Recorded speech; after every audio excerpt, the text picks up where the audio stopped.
dan lihat wahai semua. Kawan-kawan, kita buat apa di sini? Hari ini kita akan mempersembahkan bicara Bairama bertajuk Wira Anti Rasuah Generasi Madani. Santun bahasa, jujur peribadi, madani sejati.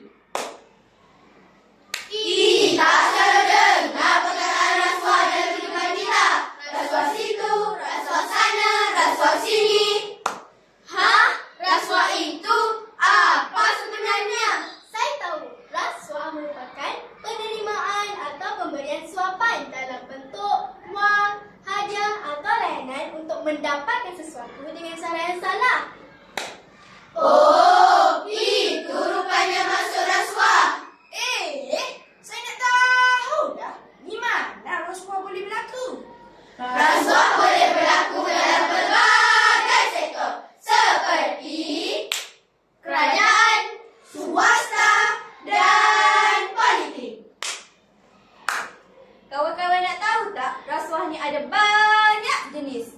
Betul ke? Rasuah ada 3 jenis. Pertama, rasuah kewangan berlaku apabila perasuah memberi wang atau hadiah untuk mempengaruhi suatu keputusan. Aisyah nak tak aku belanja sekolah nasi lemak, tetapi tak kenalah pilih aku jadi keputusan nanti. Tidak boleh macam itulah Mikael. Itu kan rasuah. Betul tu. Jika daripada kecil tidak dilarang, meningkat dewasa lebih sukar untuk dihalang. Kedua, penipuan. Penipuan berlaku apabila kita memanipulasi dokumen atau berserta untuk keuntungan pribadi.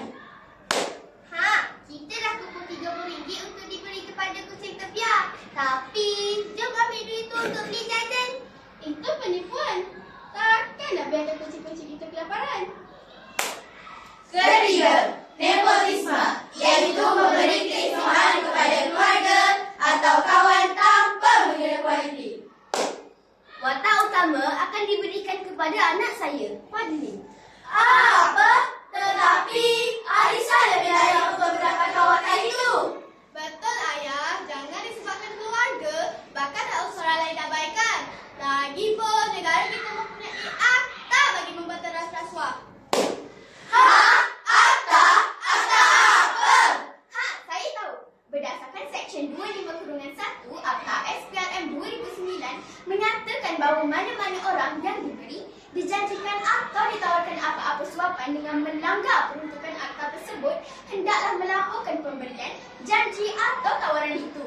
Kegagalan mematuhi seksyen ini merupakan satu kesalahan di bawah Seksyen 25/2 Akta yang sama, dan jika disabitkan kesalahan boleh didenda tidak melebihi RM100,000 atau penjara tidak melebihi 10 tahun atau kedua-duanya.